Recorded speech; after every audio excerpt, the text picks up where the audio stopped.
Hi guys, Kira here. I'm hopping on this evening because I want to talk to you about something a little bit thought-provoking, maybe a little bit controversial, and it's about how sometimes there's a dark side to our journey of self-discovery and how sometimes it can actually in fact become a bit of an odyssey towards self-harm. And what I'm talking about here is that there are so many people that I work with or that I meet who are smart and have ambitions and maybe a degree of sensitivity about them. They're sensitive to other people, situations, and they know that there's a way to do things that's right and wrong, and yet they find themselves being continually disappointed in life. Maybe it's in their relationships. They always end up in relationships that are unfulfilling, or where they feel like they're doing all the work and their partner isn't giving as much back. Or maybe it's in their professional life, where they find that no matter what they do, they always seem to end up in jobs that suck, or with abusive managers or toxic colleagues. Or maybe it's with their health. They keep finding that whatever job they do, they keep getting burnt out. And they start to ask questions, understandably, like what's happening here? Why does this keep happening? What's wrong with me? And I actually find that last question, what's wrong with me, can be really, really dangerous. And while I'm all for introspection and self-reflection and looking at where we can do better and learn better, I often notice that for a lot of smart people, they can overcorrect and they can spend a lot of time looking and even boring into their wounds, trying to find out what's wrong with them, a way to make sense of why their life is not the way they thought it would be or the way that they think it ought to be. And I know this for a fact because some of the people that I work with, many of my clients in fact, are people who've already invested a lot of time and their money in self-development. Maybe they've read all the self-help books, or they've maybe worked with a therapist for months, years, even decades sometimes, trying to ask the question or answer the question, what's wrong with me? And actually what they end up doing is mapping quicksand, and they can tell me with, in a very articulate way all the things that have gone wrong and why they are the way they are.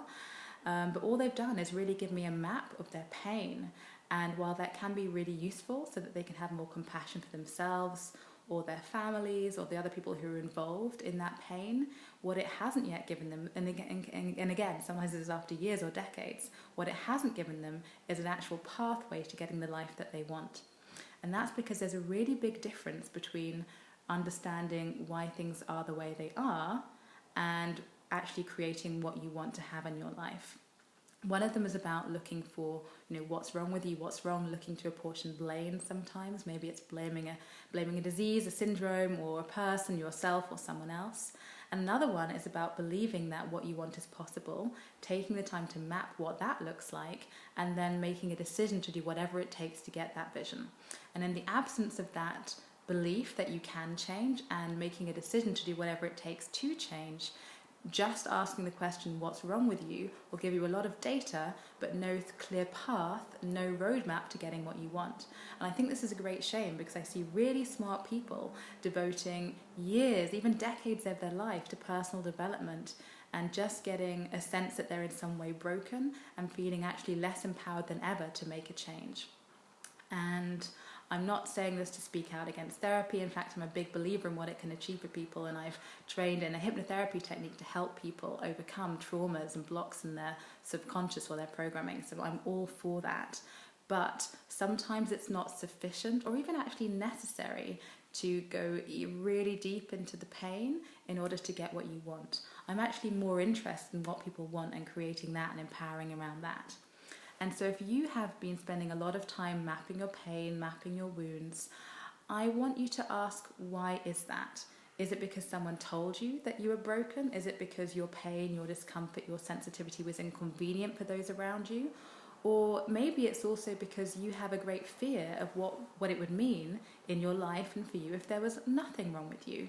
How would you explain the fact that you are not where you want to be with your life? And even though that you know that you're smart and you have something to give, how could you explain that if there's actually nothing wrong with you? What would that say about you? Would it mean that you had made a series of bad choices? Would it mean that you were in some way weak or unintelligent or naive or foolish? Would it mean that you were bad?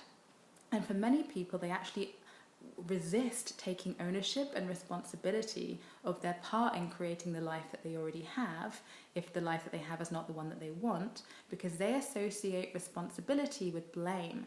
And it's very scary for them to take responsibility for their part in creating the life that they have, because then they feel that they are in some way to blame. And that's scary, particularly if their self-esteem isn't yet as strong as it needs to be in order to create the life that they want.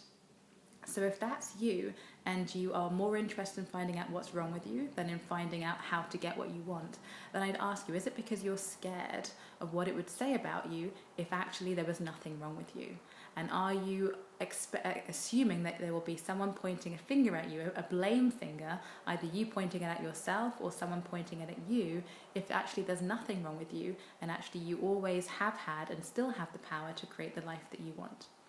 And I'm here to kind of I really want to see the blame finger. Let's put the blame finger out of business. I think it's helping no one, it's getting us nowhere, and it's stopping a lot of smart, capable people from fully owning their power, because they're afraid that if they own up to the fact that they had a part in creating their lives, that people are not going to have any sympathy for them anymore, that they're not going to be worthy of sympathy or compassion, and that there's going to be a ton of judgment coming down. So often it's our judgment and our fear of blame, our own self-blame or the blame of others, that really makes us blind or want to be blind to the fact that actually there isn't that much wrong with us. We've just made a series of choices which have led us to a place which isn't quite what we wanted to be. And that's okay.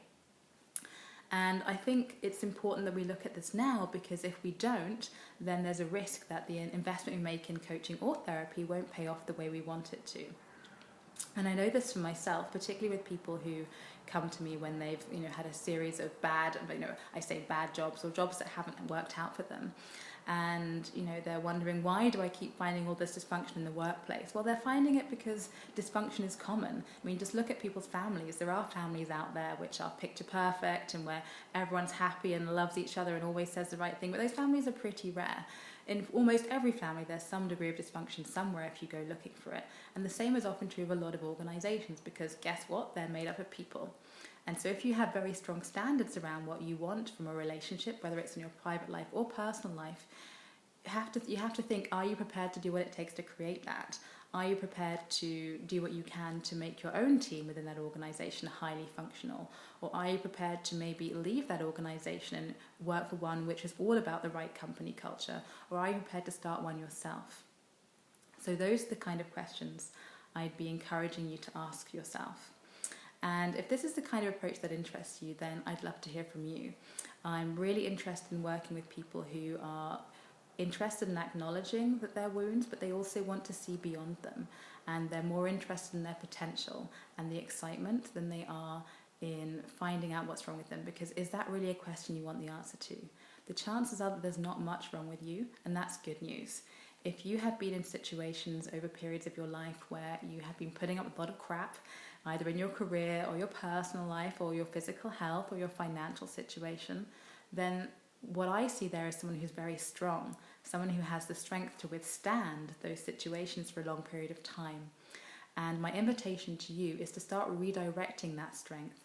Instead of using it to batten down the hatches and just put up with things that aren't right for you, turn that strength around, turn it within, and use that strength to own up to your part in creating the situation and the life that you have now. And the good news there is that if you have that strength to create what you've already created, then you also have the strength and the potential to create a life that's even better. Because I know what that's like. I know what it's like to have all my strength used up withstanding things. And actually, once you use that strength to create something much better, you can apply your strength to create much better outcomes.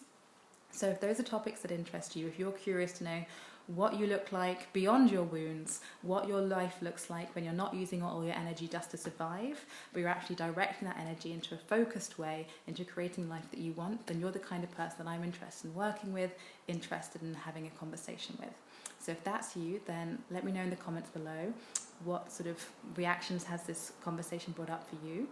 And if there's a way that I can support you, I have one spot to go work with me opening up this month, and I'm interested in giving it to someone who's really ready to own up to their power and wants to work with a coach who sees their pain but also sees beyond it to their potential and their power. If that's you, I look forward to hearing from you. Bye!